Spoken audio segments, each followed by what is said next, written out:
तो सबसे पहले तो बहुत ही कम समय में आप लोगों को प्रेस कॉन्फ्रेंस की जानकारी दी गई और आप सभी आए यहाँ पर। मैं आप सभी का स्वागत करता हूँ। आज एक बहुत ही महत्वपूर्ण बात मैं आपके माध्यम से प्रदेश की जनता तक संदेश देना चाहता हूँ। इस बात को लेकर कई लोग सोचने के लिए मजबूर भी होंगे कि प्रभु टुक्या ने ऐसा निर्णय क्यों लिया, क्या वजह है। बहुत सारे उसके वजह से पोल है।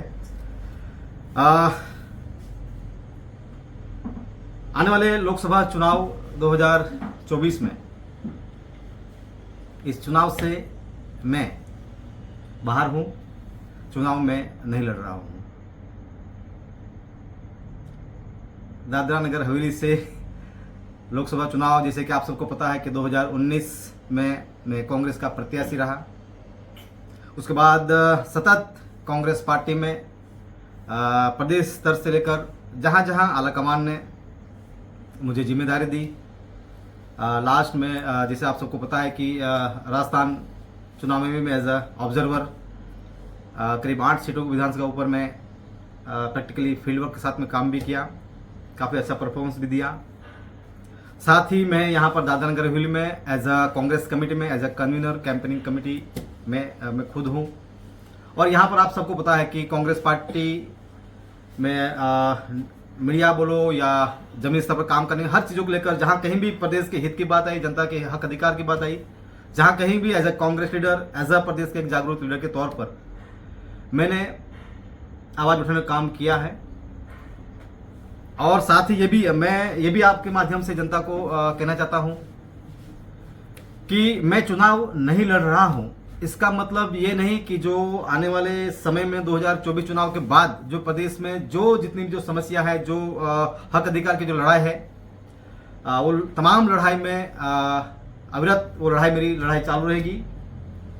लेकिन मुझे ऐसा लगा कि ये जो चुनाव है इस समय मैंने, जैसे आप सबको पता है,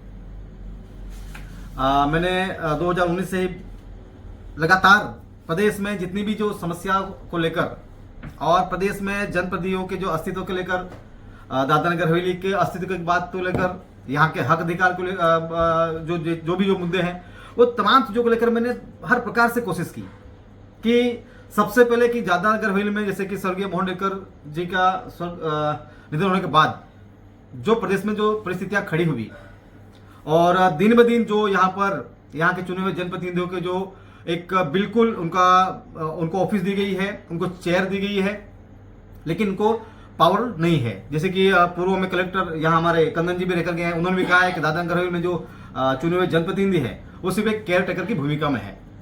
ये सारी चीजों को लेकर हमने मैं पार्टी पॉलिटिक्स से ऊपर उठकर प्रदेश के हित के लिए तमाम चुने हुए जनप्रतिनिधि, पार्टी पक्ष के जो नेता हो या सामाजिक न्याय के मंच के नेता हो, सबको साथ में जाकर चर्चाएं की कि दादरा नगर हवेली में ये जो बहुत ही नाजुक परिस्थिति गुजर रहा है और ऐसे समय में हम सबको एक मंच पर आकर जो वर्तमान में शासन या प्रशासन की जो तानाशाही, प्रशासन की जो मनमानी है, लोकशाही को बिल्कुल यहाँ पर एक हाशिए में दखल दिया गया है, इन सारी चीजों को लेकर एक मंच पर आकर लड़ने की बात हमने कही। लेकिन सभी नेता अपने अपने निजी स्वार्थ और अपनी जो व्यक्तिगत महत्वाकांक्षा को छोड़ना नहीं चाहते। और उससे मैं बहुत दुखी भी हूं और आज भी हूं कि प्रदेश का अस्तित्व खत्म हो रहा है, जनप्रतिनिधियों का अस्तित्व भी खत्म हो रहा है। बावजूद हमारे जो एक जागरूक और जो चुने हुए जनप्रतिनिधि लोक हित की बात नहीं कर पा रहे हैं, जो प्रदेश के हित के लिए, हक अधिकार के लिए कोई आवाज उठाना नहीं चाहता है और सत्ता के नशे में जहां सत्ता चल रही है, जहां हवा चल रही है, वहां पर पूरे जो जनप्रतिनिधि है वो एक दिशा में दौड़ रहे हैं।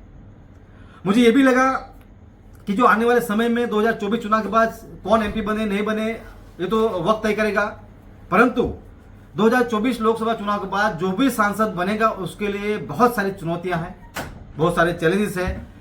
तो मैंने इस समय ये देखा कि मैं यहाँ पर एज कांग्रेस पार्टी के तौर पर मैंने हमारी जो कांग्रेस पार्टी की तमाम जो स्थितियां हैं, जो परिस्थिति है, संगठन से लेकर जो यहाँ के जो चल रहा है, यहाँ पर संगठन में क्या चल रहा है, सारी चीज़ों को लेकर हमने यहाँ के जो हमारे जो कांग्रेस के हमारे जो एआईसीसी प्रभारी इंचार्ज मानिक राव ठाकरे जी, और ऐसे के बहुत सारे साथी यहाँ पर आके गए, तमाम चीज़ें हमने उनके सामने रखी।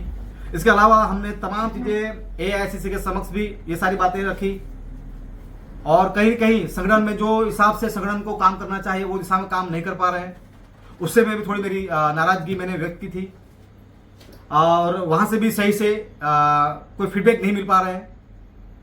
इस वजह से मैंने ये निर्णय लिया है और ये लोकसभा चुनाव से मैं बाहर हूँ।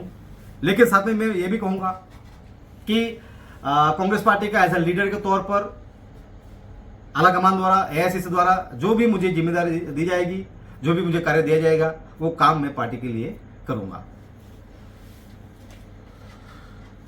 तो प्रभु भाई यार, पार्टी की उदासीनता से नाराजगी आपकी है कि यहाँ के जो हालात है, जो जनप्रतिनिधियों का, उससे आपको नाराजगी है? यहाँ की जो परिस्थितियां हैं, यहाँ की जो हालत है वर्तमान में ऐसी है कि ठीक है, पार्टी संगठन की बात है, वो तो एक बहुत बड़ी बात नहीं, वो तो उसका सॉल्यूशन है, वो तो हो जाता है। लेकिन यहाँ वर्तमान में ऐसी परिस्थिति है कि जो हर कोई व्यक्ति ऐसे दादरा में जो एक बहुत नाजुक समय चल रहा है और बहुत गंभीर स्थिति में नगर हवेली आ चुकी है। ऐसे परिस्थितियों में जब चुने हुए जनप्रतिनिधियों का कोई वजूद ही नहीं है, जब लोकसभा का कोई मतलब ही नहीं है, तो चुनाव लड़कर मैं करूंगा क्या? ये मेरे सामने चीज आई है। दूसरी बात यह है कि अभी भी 20 पंचायत और मेंबर ऑफ पार्लियामेंट नगर दादरा नगर और नगर पालिका और जिला पंचायत और ग्रुप ग्राम पंचायत सभी चुने हुए लोग हैं। आज वर्तमान में इन चुने हुए जनप्रतिनिधियों का क्या अस्तित्व है, उनका क्या है? अगर सिर्फ चुनकर सिर्फ कुर्सी और अपने व्यक्तिगत फायदे के लिए ही चुनाव लड़कर एमपी बन जाना है या सरपंच बन जाना है या जिला प्रमुख या नगर पालिका प्रमुख बन जाना है, तो ऐसे चुनाव की प्रक्रिया में मुझे आने का कोई मतलब नहीं है। तो चुनौतियों से लड़ना आपकी फितरत रही है, तो आप आज के समय, बिल्कुल संघर्ष के समय में आप बिल्कुल मैं आपको बता दूं, एक आपको स्पष्ट कर दूं, मैं चुनाव लड़ूं नहीं लड़ूं, मैं सांसद बनूं नहीं बनूं, लेकिन प्रदेश को लेकर जो 2024 के बाद पूरी ताकत के साथ सिस्टम के सामने जिस प्रकार से भी यह लड़ाई लड़नी है, वो लड़ाई मैं लड़ूंगा। लेकिन उसके लिए मुझे जरूर नहीं सांसद बनना, जरूर नहीं मुझे चुनाव लड़ना। मुझे थोड़ा सा वक्त इसलिए चाहिए कि समाज के बीच में जाना है, समाज में, प्रदेश में जो आखिरी पंक्ति में जो व्यक्ति बैठा है वहां तक पहुंचना है, उनके हक अधिकार के लिए उनको तैयार करना है और उनको तैयार करके रोड के ऊपर उतारना है अपने हक अधिकार के लिए। उसके लिए मुझे थोड़ा सा वक्त चाहिए, और शायद वो वक्त मैं चुनाव लड़ता या लड़ूं तो वो शायद वो समय मुझे नहीं मिल पाए, इसलिए मैंने ऐसा डिसीजन लिया है। क्या कोई दूसरी पार्टी में जाने का इरादा तो नहीं? सवाल ही नहीं होता है, सवाल नहीं होता है। कांग्रेस की पार्टी के साथ हूं, रहूंगा, बीजेपी के अगेंस्ट हूं और रहूंगा। तो क्या देश में कांग्रेस पार्टी अभी से हार मान रहे हैं कि नहीं आएंगे, तो नहीं एमपी का चुनाव लड़ रहा है? कांग्रेस पार्टी ने हार की बात सवाल नहीं आती है। जब राहुल गांधी हमारे पूरा सिस्टम के सामने, जब अभी न्याय यात्रा निकल रही है, अभी महाराष्ट्र में उसको खत्म होने वाली है, वो उन्होंने बार बार कहा है कि सदन के साथ साथ में रोड के ऊपर भी उतरकर लड़ाई लड़नी है, तो वो लड़ रही लड़ाई। और मैंने कभी भी चुनाव प्रक्रिया को लेकर या चुनाव को मैंने कभी वो मैंने प्रायोरिटी नहीं दी है। मैंने हमेशा प्रदेश के हित के लिए, प्रदेश के हक अधिकार के लिए की बात की है, तो वो मैं चुनाव लड़े बिना भी प्रदेश के लिए जो मेरी जिम्मेदारी है, मेरी जो जवाबदारी है, वो जवाबदारी से भागूंगा नहीं। आपके समर्थक भी कंफ्यूज हो गए आपके निर्णय से, तो चुनाव में या 2024 चुनाव में क्या भूमिका रहेगी आपके और आपके पूरे समर्थकों का? देखो, मेरे समर्थक यानी कांग्रेस पार्टी और कुछ सामाजिक साथी भी, संगठन के साथी भी है। मैंने कभी भी कहा, मैंने उनको अंधभक्त नहीं बनाया। आंख बंद करके मुझे आप मेरे फॉलो करो, मैं सही हूं तो आप सही में मेरा साथ दो, अगर मैं गलत हूं तो गलत में आप मुझे साथ मत दो। मैंने ये हमेशा मेरे जो फॉलोअर्स है, जो मेरे लोग हैं, मैंने उनको कहा है। रही मेरी व्यक्तिगत बात, मैं कांग्रेस पार्टी का लीडर हूं, तो जो आलाकमान द्वारा जो भी कांग्रेस पार्टी को लेकर मुझे जो जवाबदारी दी जाएगी वो मैं निभाऊंगा। सर, दादरा नगर हवेली में कोई कांग्रेस का प्रत्याशी होंगे कि नहीं? देखिए, ये अभी यहाँ पर वर्किंग प्रेसिडेंट है हमारे दादरा नगर हवेली में, as a working president Mahesh Sharma ji है और विक्रम भाई परमार जी है, मैं खुद भी हूँ। तो ये इसका बेहतर जवाब तो एज अ वर्किंग प्रेसिडेंट दे सकते हैं। उसमें मुझे भी इसकी क्या प्रक्रिया चल रही है, क्या प्रोसेस में चल रही है, मुझे उसकी भी जानकारी नहीं है।